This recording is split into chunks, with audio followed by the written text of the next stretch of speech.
ان کی جو چوری کا مال ہے بنیادی طور پر وہ متحدہ عرب امارات ہی جا رہا ہے۔ متحدہ عرب امارات گزشتہ چند سالوں کے دوران اس کے اوپر یہ ایک الزام لگ رہا ہے کہ اس کی چند ریاستیں، سارا متحدہ عرب امارات نہیں، لیکن چند ریاستیں باقاعدہ منی لانڈرنگ کے لیے استعمال ہوتی ہیں، اور پاکستان کے جو سب سے بڑے منی لانڈررز ہیں ان کی سب سے زیادہ جائیدادیں بھی متحدہ عرب امارات ہی میں ہیں۔ تو اب سعودی عرب کی جانب سے جو یہ ایک پیش قدمی شروع کی گئی ہے سفارتی محاذ پر اور سیکیورٹی کے محاذ پر، جس میں پاکستان اس کے ساتھ شامل ہے، تو لگتا یہ ہے کہ پاکستان کا سفارتی امتحان مزید کڑا ہوگا، کیونکہ جتنا جتنا متحدہ عرب امارات پر پریشر بڑھے گا، اتنا اتنا اس اشرافیہ پر بھی پریشر بڑھے گا جن کی چوری کی خفیہ جائیدادیں متحدہ عرب امارات میں پڑی ہوئی ہیں، اور وہاں پر پاکستانی جو اشرافیہ ہے اس پر ان کے اوپر پریشر آئے گا۔ ویسے پاکستان بہت زیادہ جنرس ملک ہے۔ آپ نے دیکھا کہ حالیہ دنوں میں پاکستان نے ایک قرضے کے عوض متحدہ عرب امارات کو پاکستان کے فوج سے جڑے ہوئے ایک ادارے کے اندر کرسی دے دی، یعنی ان کی ٹیبل پہ بٹھا دیا فوجی فاؤنڈیشن نے ان کو شیئر دے کر، جو کہ ویسے دنیا میں کوئی ایسا نہیں کرتا، لیکن پاکستان میں ایسا ہوا۔ وجہ کیا ہے؟ وجہ یہی ہے کہ متحدہ عرب امارات کا پاکستان کی اشرافیہ پر بہت زیادہ اثر ہے، بلکہ اگر میں یہ کہوں کہ ہمارے اشرافیہ کے بہت طاقتور لوگ شاید متحدہ عرب امارات کے شیخوں کی جیبوں میں بیٹھے ہوئے ہیں۔ تو یہ غلط نہ ہوگا، آپ کسی سے بھی یہ پوچھ سکتے ہیں کہ کون کس کی جیب میں بیٹھا ہے، لیکن یہ ایک بہت بڑی چینج ہے جو آ رہی ہے، اور اس سے ایک چیز تو واضح ہوگی کہ متحدہ عرب امارات کا جو اثر ہے اس کو کمزور کیا جائے گا، اور یہاں پر نئے فوجی اتحاد قائم کیے جائیں گے جس کا مرکز و محور سعودی عرب ہوگا، یعنی سعودی عرب کی طاقت جو ہے وہ اس خطے میں بہت زیادہ بڑھے گی، اور متحدہ عرب امارات کی جو طاقت ہے اس کو مزید کم کیا جائے گا، اس کو چیک کیا جائے گا۔ دیکھتے یہ ہے کہ اس کا فائدہ پاکستان کو کتنا ہوتا ہے، یا پاکستان کی اشرافیہ کو اس کا کوئی فائدہ ہوتا ہے یا نقصان، یہ آنے والے دنوں میں معلوم ہوگا۔ لیکن مشرق وسطیٰ میں اوور آل بھی بہت بڑی تبدیلیاں آ رہی ہیں۔ آج صدر ٹرمپ کی جانب سے ایک بہت بڑا اعلان کیا گیا ہے، انہوں نے جو غزہ کا بورڈ آف پیس ہے اس کا اعلان کیا ہے، اس کے 7 ممبرز ہیں، جن میں کہ امریکی وزیر خارجہ مارکو روبیو شامل ہیں، برطانیہ کے سابق وزیر اعظم ٹونی بلیئر بھی ان کا اس بورڈ میں شامل ہیں، یعنی بہت کنٹروورشل شخصیت ہیں، ان کے اوپر بہت زیادہ اعتراضات تھے، دنیا بھر سے اعتراضات تھے، کیونکہ ٹونی بلیئر پر یہ الزام ہے کہ وہ اسرائیل کے بہت زیادہ قریب ہیں، لہٰذا وہ منصفانہ طریقے سے غزہ میں کوئی اچھا کردار نہیں ادا کر پائیں گے، لیکن صدر ٹرمپ نے ان کو اس میں شامل کیا۔ اس کے علاوہ اس بورڈ میں جن لوگوں کو شامل کیا گیا اس میں صدر ٹرمپ کے خصوصی انوائے برائے مشرق وسطیٰ اسٹیو وٹکاف ہیں، ساتھ ورلڈ بینک کے جو پریزیڈنٹ ہیں اجے بنگا وہ شامل ہیں بیچ میں، اور ٹرمپ کے جو سن ان لا ہیں جیریڈ کشنر وہ بھی شامل ہیں۔ یہ جو بورڈ آف گورنرز ہے اس کا بنیادی کام یہ ہوگا کہ یہ جو گورننس کو دیکھے گا غزہ کے اندر، اور ساتھ جو ریجنل ریلیشنز ہیں ان کو دیکھے گا، پھر ریکنسٹرکشن کو دیکھے گا، اور یہاں پر کوئی انویسٹمنٹ وغیرہ لائی جائے اس کے اوپر بات کرے گا، اور فنڈنگ اور کیپٹل موبلائزیشن کے لیے کام کرے گا تاکہ پیسوں کا انتظام کیا جا سکے یہاں پر کام کے لیے، یہاں پر تعمیر نو کے لیے۔ جو دو اور شخصیات جن کے نام لیے جا رہے ہیں، جن کو شامل کیا گیا ہے بورڈ میں، ایک کا نام ارے لائٹ سٹون ہے، اور دوسرے کا نام جوش گرون بوم ہے۔ جو ارے لائٹ سٹون ہیں یہ بنیادی طور پر سر ٹرمپ کے پرانے ساتھی ہیں، اور انہوں نے جو امریکہ نے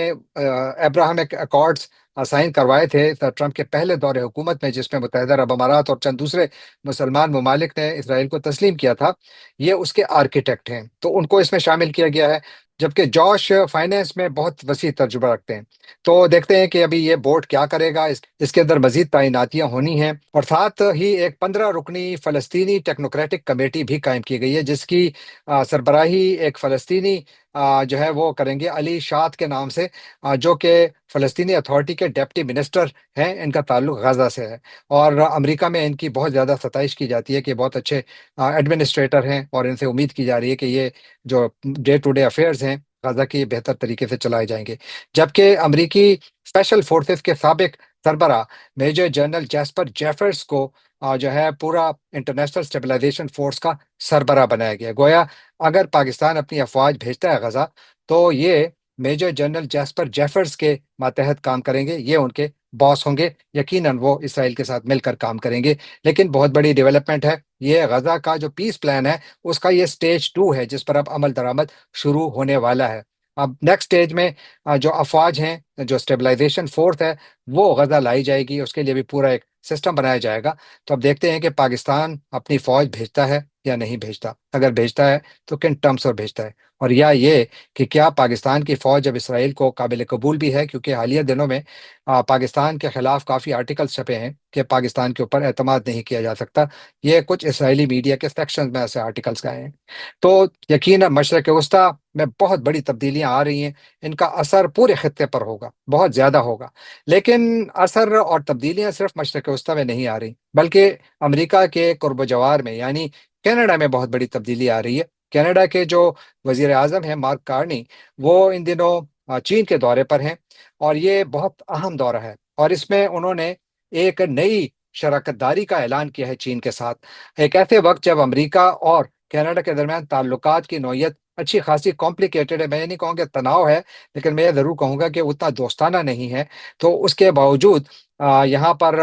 کاروبار تو چل رہا ہے، لیکن معاملات ویسے نہیں جیسے ایک زمانے میں ہوتے تھے۔ اب اس تناظر میں کینیڈا کا چین کے قریب جانا بہت بڑی بات ہے۔ نہ صرف یہ، بلکہ لگتا یہ ہے کہ شاید آنے والے دنوں میں کینیڈا کی سڑکوں پر چائنیز الیکٹرک وہیکلز بھی نظر آئیں گے، کیونکہ کینیڈا نے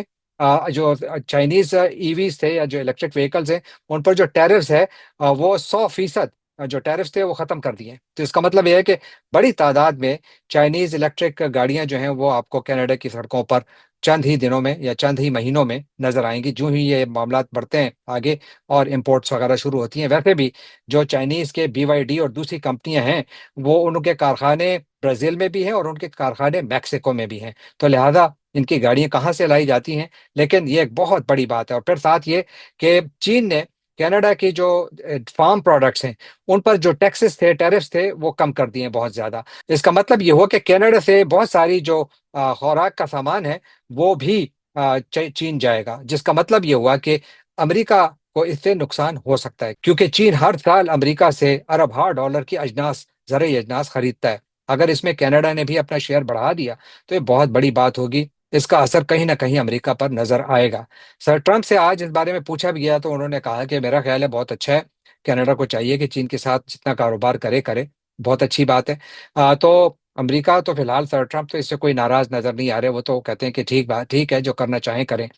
لیکن مجھے لگتا ہے کہ اثر تب آئے گا جب یہاں پر کاروبار پر اس کا اثر آئے گا۔ اور یاد رکھیے کہ آنے والے جو چند مہینے ہیں امریکہ میں بہت اہم ہے، کیونکہ یہاں پر سیاست مکمل طور پر بدل سکتی ہے۔ مڈ ٹرم الیکشنز ہونے والے ہیں، جس میں کہ جو ہاؤس آف ریپرزینٹیٹیو ہے امریکی کانگریس کا، جو ایوان زیری ہے، اس کی 435 نشستوں پر انتخاب ہوگا، جبکہ جو امریکی سینٹ ہے اس کی کم از کم 33 نشستوں پر انتخاب ہوگا، جس کا مطلب یہ ہوا کہ اگر یہاں پر ڈیموکریٹس اکثریت لے جاتے ہیں تو یہاں پر امریکی سیاست کا نقشہ یکسر بدل جائے گا، بہت کچھ بدل سکتا ہے۔ تو بڑے کریٹیکل ٹائمز ہیں، اور اس میں یہ جو کچھ ہوا ہے بہت اہم ہے، جو ہم نے آج چین اور کینیڈا کے درمیان دیکھا۔ اب تھوڑا ذکر تیرا ویلی کا، جہاں پر کے حالات ٹھیک نہیں ہیں۔ آج کچھ ایسی ویڈیوز بھی سامنے آئیں کہ شاید کچھ علاقوں میں وہاں پر برف باری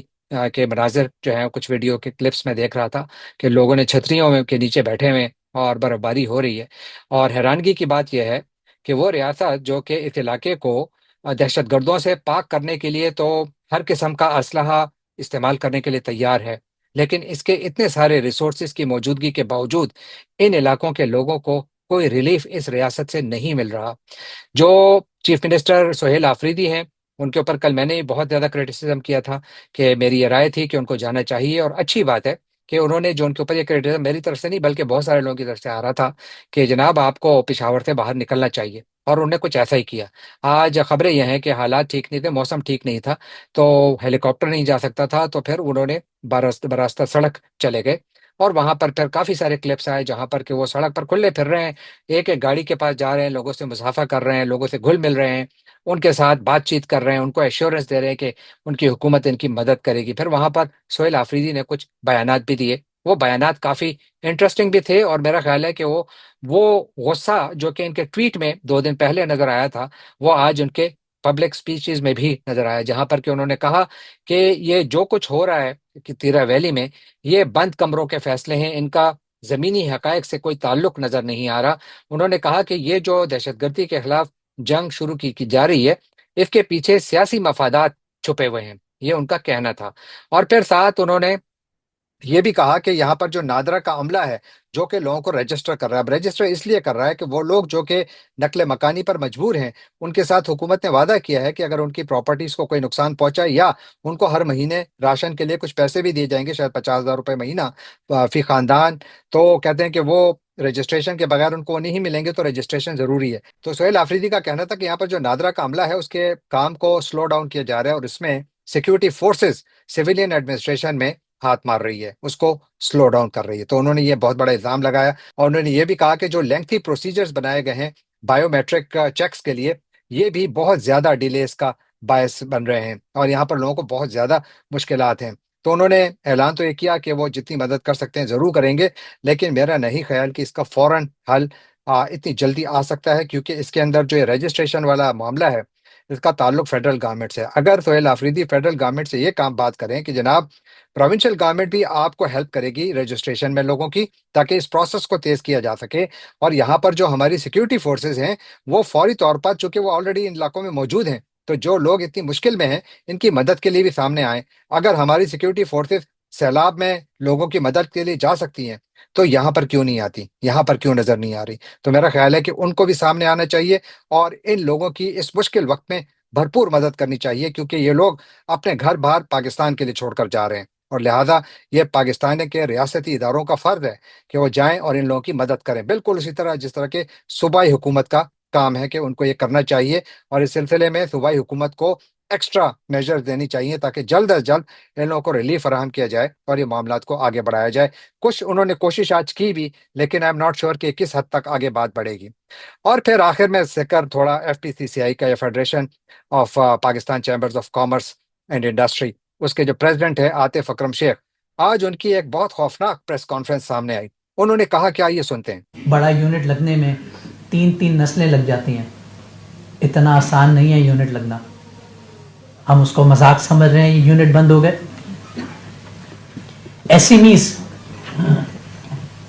جتنے بھی ہیں اتنی high cost of doing business کی وجہ سے جنک یارڈ میں کنورٹ ہو گئی ہیں۔ جیسا کہ آپ نے سنا کہ عاطف شیخ کہہ رہے ہیں کہ ہماری 3 نسلیں لگ گئیں انڈسٹری کھڑی کرنے میں، جو دنوں میں قبرستان بن گئیں۔ یعنی وہ کہتے ہیں کہ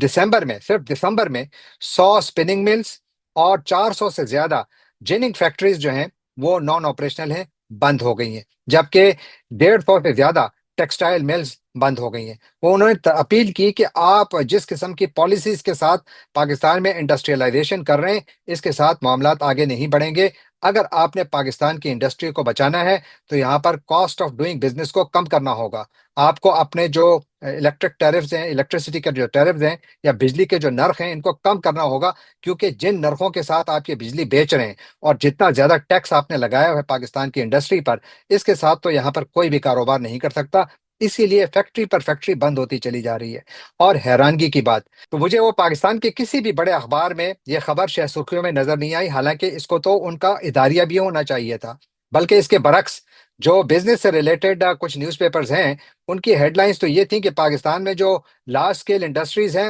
ان میں بڑی گروتھ آئی ہے۔ یعنی کمال کی بات ہے کہ ایک طرف آپ کی فیکٹریز بند ہو رہی ہیں اور پاکستان کے تاجروں کی سب سے بڑی تنظیم چیخیں مار رہی ہے کہ خدا را ہمیں بچائیں، اور دوسری طرف میڈیا ایک پیرالل ریئلٹی کریٹ کر رہا ہے، اور یہی ایک قوم کو تباہ کرنے کے لیے کافی ہے کہ آپ جھوٹ پر جھوٹ جو ہے وہ آگے رکھیں، جو سچ ہے وہ نہ بیان کریں، اور جب سچ سامنے آتا ہے تو پھر آپ اس کی تدبیر کرتے ہیں۔ لیکن اگر آپ سچ چھپانے کے لیے پیرالل ریئلٹی کا سہارا لیتے ہیں تو یاد رکھیے کہ اس سے آپ کچھ لوگوں کو تو خوش کر سکتے ہیں، زمینی حقائق کو نہیں تبدیل کر سکتے۔ آئی وش کہ پاکستان میں ہمارے حکمران ہوش کے ناخن لیں، جو اپنے ہی لوگوں کے خلاف جنگ لڑ رہے ہیں اس کو ختم کریں، اور پاکستان کی تعمیر نو کا کام دوبارہ سے شروع کریں، حقیقی لوگوں کو یہاں پر حکومت دیں۔ یہاں پر آج ایک اچھی خبر تو یہ آئی کہ محمود خان چکزئی کو leader of the opposition national assembly میں بنا دیا، اور ساتھ ہی اب علامہ ناصر عباس صاحب کو سینٹ میں بھی شاید بنا دیا جائے گا لیڈر آف دا اپوزیشن۔ لیکن میرا سب سے بڑا سوال یہ ہے